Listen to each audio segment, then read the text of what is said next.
Hello viewers, সবাই কেমন আছেন? আশা করি ভালো আছেন। আজ আমি নেত্রকোনা জেলার কলমাকান্দা উপজেলা থেকে আপনাদের স্বাগত জানাচ্ছি। এই উপজেলাটি সীমান্তবর্তী হওয়ার কারণে এর রয়েছে বিশেষ কিছু সৌন্দর্য।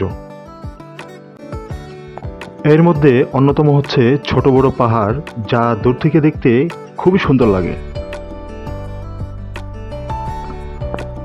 প্রকৃতির এই অপার সৌন্দর্য এবং গ্রামীণ জীবন জীবিকার এক অন্যরকম রূপ আপনি এখানে দেখতে পারবেন।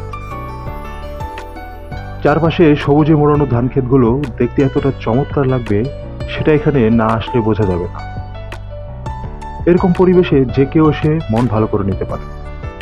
এবং এই উপজেলা থেকে আপনি খুব কাছ থেকেই ছোট বড় পাহাড়গুলো দেখতে পারবেন, যা আপনার আনন্দের মাত্রাগুলো আরও বাড়িয়ে দিবে।